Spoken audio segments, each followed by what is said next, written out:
ਅਗਲੀ ਖਬਰ ਦੇ ਵੱਲ ਵਧੀਏ ਤੇ ਗੱਲ ਕਰੀਏ ਅਮਰੀਕਾ ਤੇ ਚੀਨ ਦੇ ਸਬੰਧਾਂ ਦੀ। ਹੁਣ ਅਮਰੀਕਾ ਦੇ ਵਿੱਚ ਚੀਨ ਨੂੰ ਇਕਨੋਮਿਕ ਫਰੰਟ ਦੇ ਉੱਤੇ ਤਕੜਾ ਝਟਕਾ ਦਿੱਤਾ ਗਿਆ। ਯੂਐਸ ਸੈਨੇਟ ਨੇ ਇੱਕ ਨਵੇਂ ਕਾਨੂੰਨ ਨੂੰ ਮਨਜ਼ੂਰੀ ਦਿੱਤੀ ਹੈ। ਇਹਦੇ ਮੁਤਾਬਕ ਚੀਨ ਨੂੰ ਹੁਣ ਅਮਰੀਕਾ ਕਿਸੇ ਵੀ ਸੂਰਤ ਦੇ ਵਿੱਚ ਵਿਕਾਸਸ਼ੀਲ ਦੇਸ਼ ਯਾਨੀ ਕਿ ਡਿਵੈਲਪਿੰਗ ਕੰਟਰੀ ਜਿਹੜਾ ਦਰਜਾ ਉਹ ਨਹੀਂ ਦੇਊਗਾ। ਅਮਰੀਕਾ ਨੇ ਇਸ ਕਦਮ ਦਾ ਚੀਨ ਦੀ ਇਕਨੋਮੀ ਦੇ ਉੱਤੇ ਜ਼ਬਰਦਸਤ ਅਸਰ ਪੈ ਸਕਦਾ। ਵਰਲਡ ਬੈਂਕ ਤੇ ਦੂਜੇ ਫਾਈਨੈਂਸ਼ੀਅਲ ਇੰਸਟੀਟਿਊਸ਼ਨਸ ਜਿਹੜੇ ਨੇ ਉਹ ਹੁਣ ਆਸਾਨੀ ਦੇ ਨਾਲ ਜਿਹੜੇ ਆ ਉਹ ਘੱਟ ਵਿਆਜ ਤੇ ਜਾਂ ਜਿਹੜੇ ਲੋਨ ਆ ਉਹ ਚੀਨ ਨਹੀਂ ਲੈ ਸਕੂਗਾ। ਚੀਨ ਡਿਵੈਲਪਿੰਗ ਕੰਟਰੀ ਸਟੇਟਸ ਦੀ ਵਜ੍ਹਾ ਨਾਲ ਖੁਦ ਤਾਂ ਜਿਹੜਾ ਉਹ ਕਰਜ਼ ਲੈਂਦਾ ਸੀਗਾ, ਪਰ ਗਰੀਬ ਦੇਸ਼ਾਂ ਨੂੰ ਕਰੜੀਆਂ ਸ਼ਰਤਾਂ ਉੱਤੇ, ਸਖਤ ਸ਼ਰਤਾਂ ਉੱਤੇ ਜਿਹੜਾ ਕਰਜ਼ਾ ਉਹ ਦਿੰਦਾ ਸੀਗਾ। ਜੇਕਰ ਦੇਖਿਆ ਜਾਵੇ ਤਾਂ ਚੀਨ ਨੇ ਕਈ ਦੇਸ਼ਾਂ ਨੂੰ ਫਸਾਇਆ ਵੀ ਹੈ। 2017 ਦੇ ਵਿੱਚ ਜੀਡੀਪੀ ਗਰੋਥ ਜਿਹੜੀ ਹੈ ਚੀਨ ਦੀ ਉਹ 6.95 ਸੀਗੀ, ਜਿਹੜੀ ਕਿ 2027 ਦੇ ਵਿੱਚ ਆ ਸਕਦੀ ਹੈ 4.63 ਤੇ। ਇਸੇ ਤਰ੍ਹਾਂ ਜੇ ਮਾਲੀ ਚਾਲੂ ਵਰੇ ਵਿੱਤੀ ਦੇ ਵਿੱਚ ਆਖੀਏ ਤਾਂ ਇਹ 4.4 ਤੱਕ ਜਿਹੜੀ ਆ ਉਹ ਰਹਿ ਸਕਦੀ ਹੈ। ਅਮਰੀਕਾ ਦੇ ਵਿੱਚ ਜਿੰਨੇ ਵੀ ਮੈਂਬਰ ਪਾਰਲੀਮੈਂਟ ਸੀਗੇ ਹਾਊਸ ਆਫ ਰਿਪਰੈਜ਼ੈਂਟੇਟਿਵ ਦੇ, ਉਹਨਾਂ ਨੇ ਸਾਰਿਆਂ ਨੇ ਇਸ ਬਿੱਲ ਦੇ ਉੱਤੇ ਜਿਹੜੀ ਆ ਮੋਹਰ ਲਾਈ ਹੈ। ਉਹ ਕਹਿੰਦੇ ਕਿ ਸਾਡਾ ਸਾਰਿਆਂ ਦਾ ਮਕਸਦ ਹੀ ਚੀਨ ਉੱਤੇ ਲਗਾਮ ਲਾਉਣਾ ਹੈ। ਦੱਸਿਆ ਗਿਆ ਹੈ ਕਿ ਸਾਰੇ 415 ਜਿੰਨੇ ਵੀ ਮੈਂਬਰ ਪਾਰਲੀਮੈਂਟ ਨੇ ਉਹਨਾਂ ਨੇ ਇਸ ਬਿੱਲ ਉੱਤੇ ਮੋਹਰ ਲਾਈ, ਜਿਹਦੇ ਵਿੱਚ ਕਿਹਾ ਗਿਆ ਕਿ China is not a developing country act ਦਾ ਫੇਵਰ ਹੈ ਜਿਹੜਾ ਉਹਨਾਂ ਨੇ ਸਾਰਿਆਂ ਨੇ ਕੀਤਾ। ਦੂਜੇ ਪਾਸੇ ਜੇਕਰ ਗੱਲ ਕਰੀਏ ਤਾਂ ਉਧਰ ਚੀਨ ਨੇ ਵੀ ਅਮਰੀਕਾ ਨੂੰ ਕਿਹਾ ਹੈ ਕਿ ਤਾਈਵਾਨ ਦੇ ਮਾਮਲੇ ਦੇ ਵਿੱਚ ਜਿਹੜੀ ਅਮਰੀਕਾ ਤੇ ਚੀਨ ਦੀ ਤਲਖੀ ਹੈ ਉਹ ਲਗਾਤਾਰ ਵੱਧਦੀ ਜਾ ਰਹੀ ਹੈ।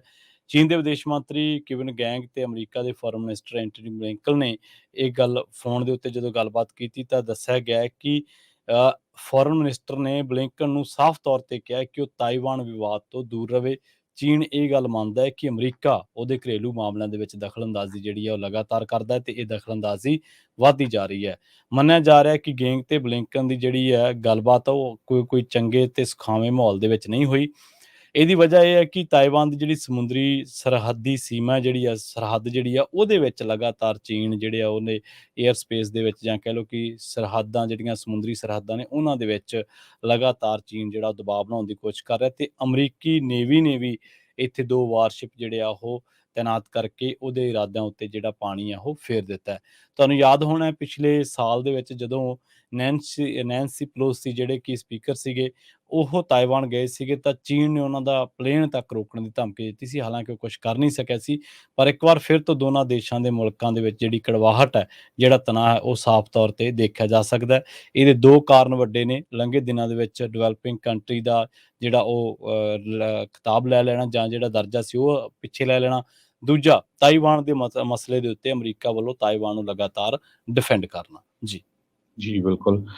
ਚਾਈਨਾ ਦਾ ਜੋ ਇਕੋਨਮੀ ਆ ਉਹ ਬਹੁਤ ਬੁਰੀ ਹੈਗੀ ਆ ਇਸ ਟਾਈਮ ਦੇ ਉੱਤੇ। ਬਹੁਤ ਸਾਰੇ ਪੰਜਾਬੀ ਮੂਲ ਦੇ ਵੀ ਜਿਹੜੇ ਕਮਿਊਨਿਸਟ ਟਾਈਪ ਦੇ ਲੋਕ ਆ ਉਹ ਹਮੇਸ਼ਾ ਹੀ ਉਹਨਾਂ ਦੀ ਚਾਈਨਾ ਦੀ ਬੜੀ ਬਹਾਦਰੀ ਦੀ ਗੱਲ ਕਰਦੇ ਰਹਿੰਦੇ ਆ ਵੀ ਜੀ ਚਾਈਨਾ ਵਾਲੇ ਹੁਣ ਸੁਪਰ ਪਾਵਰ ਬਣ ਜੂਗੇ ਆਉਣ ਵਾਲੇ ਸਾਲਾਂ ਦੇ ਵਿੱਚ ਤੇ ਅਮਰੀਕਾ ਥੱਲੇ ਲੱਗ ਜੂਗਾ।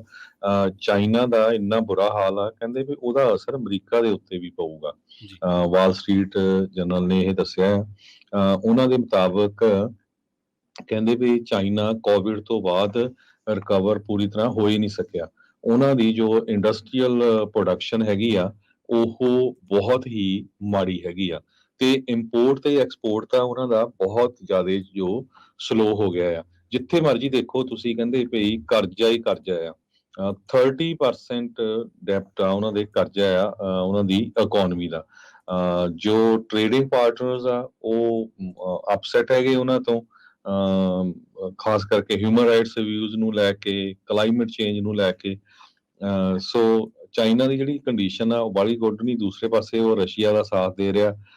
ਉਹਦੇ ਨਾਲ ਜੋ ਯੂਰਪੀਅਨ ਯੂਨੀਅਨ ਦੇ ਬਹੁਤ ਸਾਰੇ ਮੁਲਕ ਆ ਉਹ ਵੀ ਪਿੱਛੇ ਹਟ ਗਏ ਆ। ਜਿਸ ਤਰ੍ਹਾਂ ਤੁਸੀਂ ਦੱਸਿਆ ਹੀ ਆ ਕਿ ਕਈ ਮੁਲਕਾਂ ਨੂੰ ਤਾਂ ਇਹਨਾਂ ਨੇ ਬੈਂਕਰਪਟ ਕਰਤਾ, ਜਿਨ੍ਹਾਂ ਦੇ ਵਿੱਚੋਂ ਸ਼੍ਰੀਲੰਕਾ ਇੱਕ ਹੈਗਾ ਆ। ਕਿਸ ਤਰ੍ਹਾਂ ਉਹਨਾਂ ਦੇ ਉੱਤੇ ਇਹਨਾਂ ਨੇ ਪੈਸੇ ਜ਼ਿਆਦਾ ਖਰਚ ਕੇ ਤੇ ਮੁੜ ਕੇ ਉਹ ਕੰਟਰੀ ਜਿਹੜਾ ਆ ਬੈਂਕਰਪਟ ਹੋ ਗਿਆ।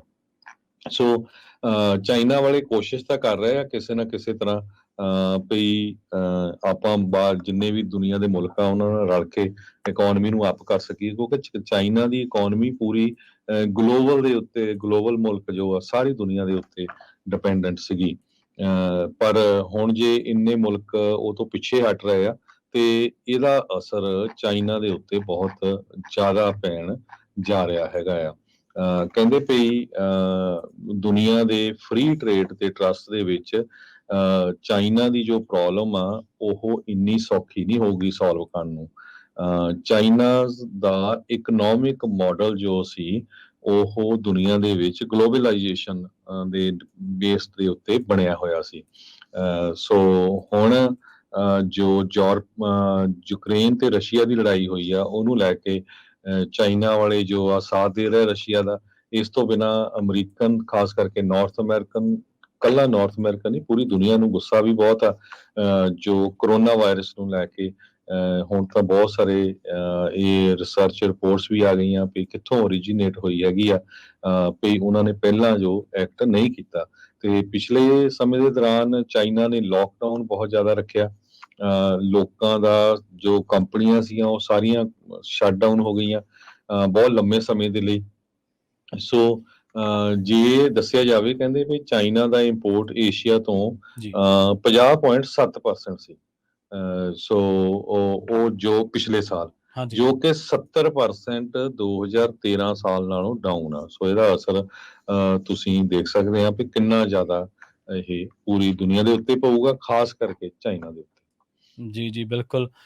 ਸੋ ਚਾਈਨਾ ਦੇ ਇਸ ਜਿਹੜੇ ਸਸਤੇ ਕਰਜ਼ੇ ਵਾਲੇ ਜਾਲ ਦੇ ਵਿੱਚ, ਮਕੜ ਜਾਲ ਦੇ ਵਿੱਚ ਸ਼੍ਰੀਲੰਕਾ ਤੇ ਪਾਕਿਸਤਾਨ ਤੋਂ ਇਲਾਵਾ ਕਈ ਅਫਰੀਕੀ ਦੇਸ਼ ਵੀ ਜਿਹੜੇ ਆ ਉਹ ਫਸੇ ਹੋਏ ਆ। ਸੋ ਚਾਈਨਾ ਨੇ ਪੈਰ ਤਾਂ ਬਹੁਤ ਪਸਾਰੇ ਸੀ, ਪਰ ਕਈ ਵਾਰੀ ਅੱਗਾ ਦੌੜ ਤੇ ਪਿੱਛਾ ਚੌੜ ਵੀ ਹੋ ਜਾਂਦਾ।